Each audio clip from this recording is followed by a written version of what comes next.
Alam adalah sang raja misteri yang dititip oleh penciptanya kepada seisi bumi. Bila ia murka, maka kita sebagai manusia biasa hanya bisa berusaha memahami dari segala isyaratnya.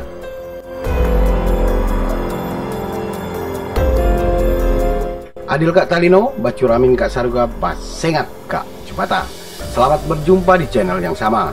Pada tayangan kali ini, Jubata Channel akan mengulas tentang salah satu tempat paling angker di wilayah adat suku Dayak Kalimantan. Berdasarkan keterangan narasumber, tempat ini setidaknya telah memakan belasan jiwa manusia sebagai korban.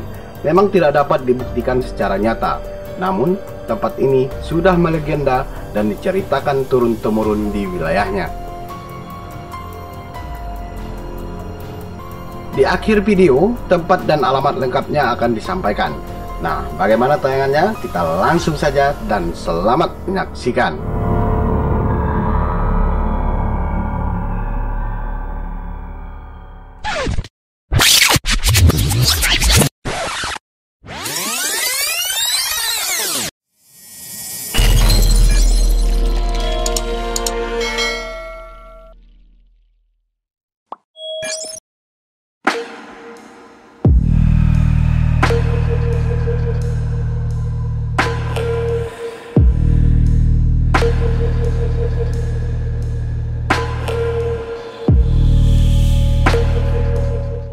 Saudara, hutan pada hakikinya menjadi lumbung kebutuhan bagi masyarakat adat untuk memenuhi kebutuhan hidup. Sehingga ada beberapa tempat yang masyarakat adat jadikan tempat berladang untuk bercocok tanam.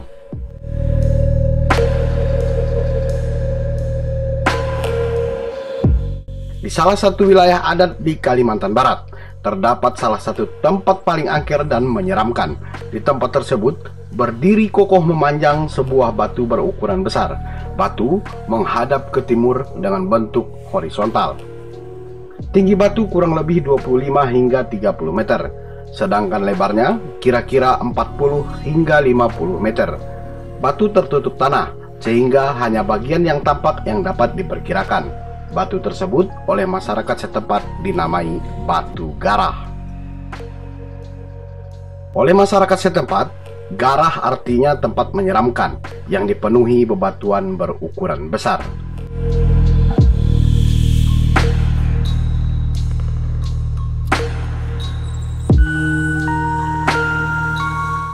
Batu Garah berdiri kokoh bak pintu raksasa alam gaib yang dihuni bermacam ragam makhluk astral tak kasat mata. Hal tersebut sangat terasa ketika kita berada tepat di lokasi, sehingga cukup kuat untuk membuat bulu kuduk kita berdiri. Di bagian tengah depan batu terdapat lubang, kira-kira lubang tersebut sebesar kepala manusia dewasa.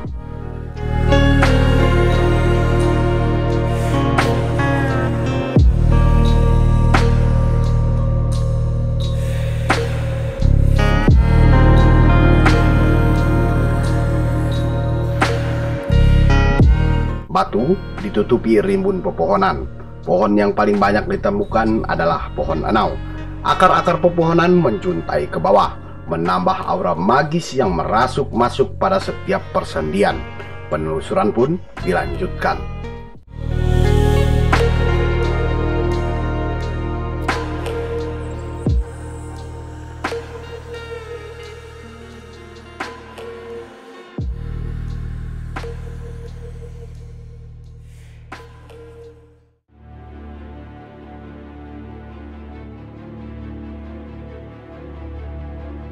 Berawal dari informasi beberapa narasumber, lokasi Batu Garah sebelumnya adalah hutan belantara.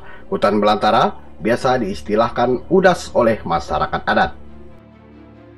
Karena karang jawab divisi panunggu jauh tuha aku. Akhirnya namanya monggo tumal bermaksudnya. Garangun bah, oh iya.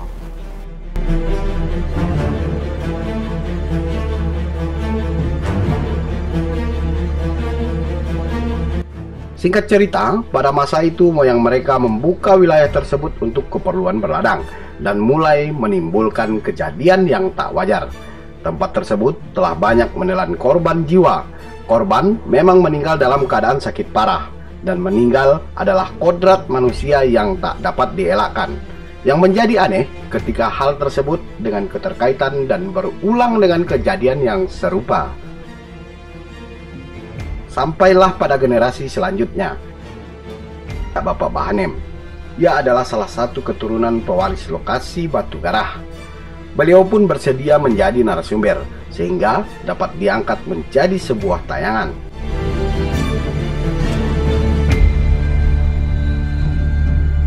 Seingat beliau, sebelum lokasi diwariskan kepadanya, setidaknya belasan jiwa telah hilang akibat membuka lahan berladang di lokasi batu tersebut.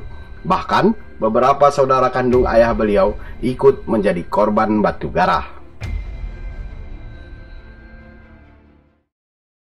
Nah ini kami bangka banyak, kami sampai bayangkan, apaku cuma 2 orang, nyadik baradi 10 anak nekku, banyak mati gara-gara musibah ngumah batunya, ke tanahnya, rekennya.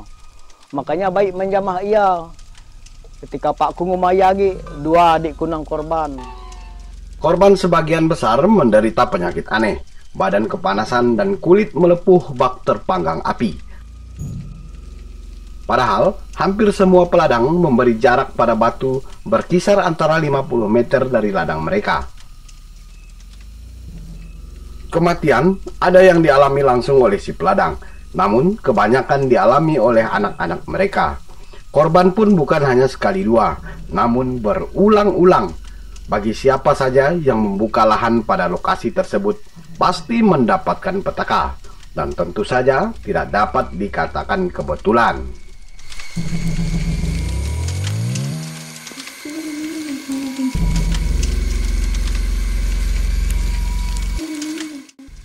Saya saja nanguma sekitar dia.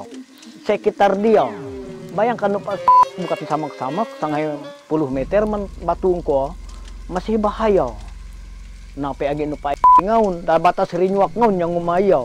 Masih bahaya.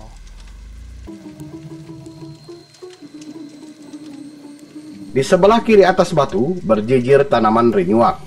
Rinyuak adalah bunga khas suku Dayak.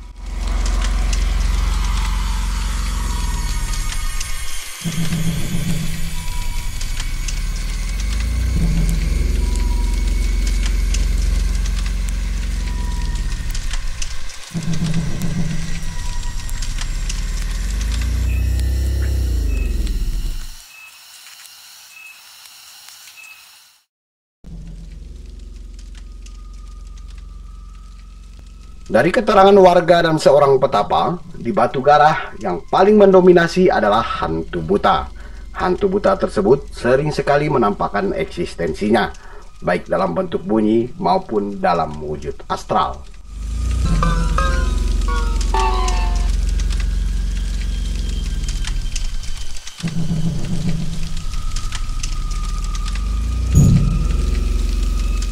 Selain makhluk astral, Batu Garah dihuni oleh seekor ular besar. Ular tersebut dinamai Tadung oleh masyarakat setempat. Ular beberapa kali berjumpa dengan manusia. Di beberapa tempat terdapat lubang-lubang besar tempat si ular tinggal.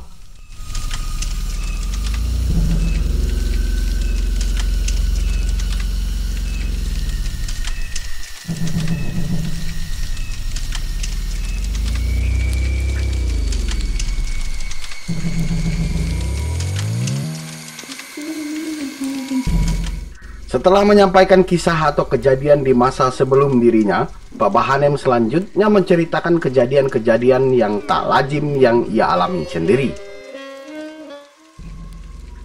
Dengan pendirian dan keimanannya, Bapak Bahanem mulai memberanikan diri untuk membuka lahan Batu Garah. Setelah kejadian-kejadian lalu, lokasi sudah tidak pernah dijamah oleh manusia. Singkat cerita, ia pun mulai berladang, dibantu oleh istrinya. Ia terus mengayunkan parangnya. Saat sampai pada batu, ia merasa ada yang janggal. Tangannya kaku seperti tersetrum listrik. Dan yang lebih mengherankannya, dalam waktu yang bersamaan, istrinya pun mengalami hal yang sama. Hanya saja, istrinya di bagian kaki sebelah kiri. Mereka menghentikan kegiatannya dan pelan-pelan menuju gubuk persinggahan mereka. Sampai di gubuk, mereka berdoa hingga akhirnya keadaan berangsur normal kembali. Waktu madi nang umayang ko nang kami mukahi baruhnya entak batu engko tadi. Dikolah kami nang madu di madah tikaran tu nang apot engko tadi kan namus ka bawah batu tadi kan malambung sok di mantus. Oh apot barang kadung kayu kan ai ujat ai tetek kan tetap apot kan. Nang sampailah sadin yentrum langan kungin lalu nak bisa ngahi-ngahi sampai dinya langanku. Tiba-tiba sutu pahanya keba lalu macam kajal-kajal nak mampu ngangkat ia rasa barah rasa dinyentrum rasa listrik pokoknya. Lalu nurutlah kami ke dia, saya kami gariap nurut. Usahanya madik ke umah jaku. Berdoa gika di puasanya tiba doa reken berdoa sapat.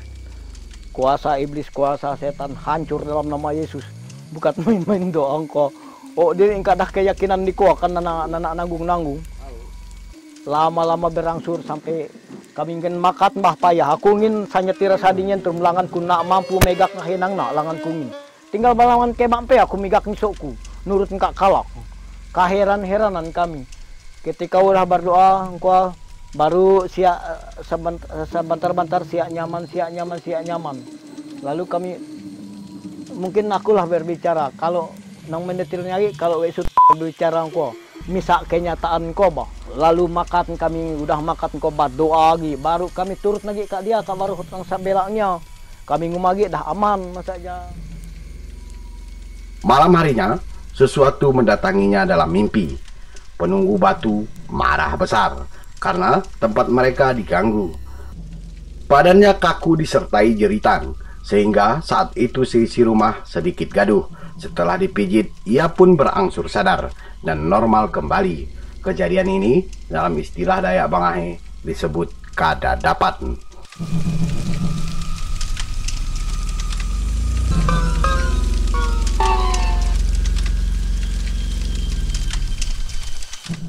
Kejadian aneh selanjutnya terjadi ketika tiba saatnya ladang dibakar dan sedikit pun lokasi batu tidak terjamah api.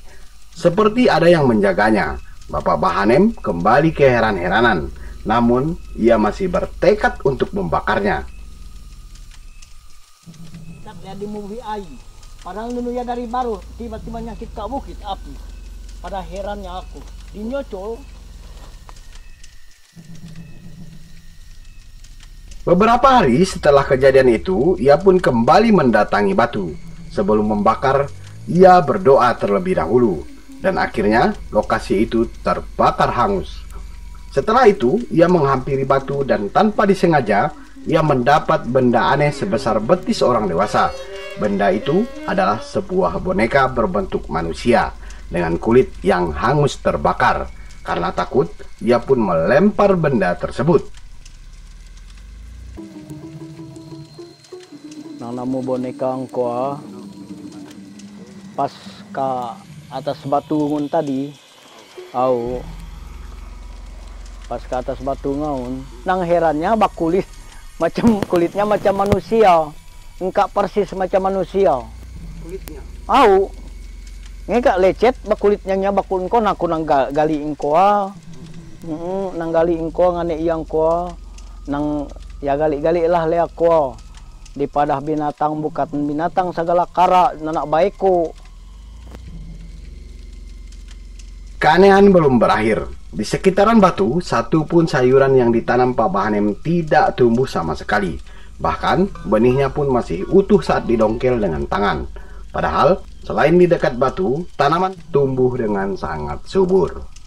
Hari ko ba sayang coba entah kayaknya ton kayaknya di bawah sekok badua untuk kesaksian banarna di kayu engkau baik hidup di kuah segala parangi labu segala nyali makan dinanam di kuah baik hidup sampai kunyoleki ke tanah di nyangan masih mangkak gorak mitiknya timun ko tanam ke lain marobus hidup kan rasa nak masuk akal rasanya carita rasa ngabual ya ko cuman sayang ko tadi buktinya ko anak mabaurak-urak luar maksudku.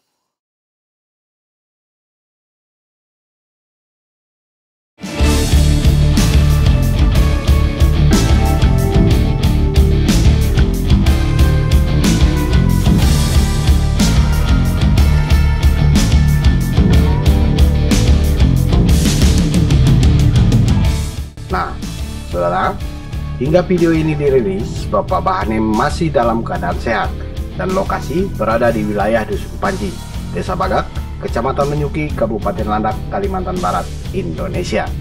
Untuk sampai ke lokasi bisa ditempuh dengan menggunakan kendaraan roda 2 dan memakan waktu kurang lebih 10 menit dari pusat desa.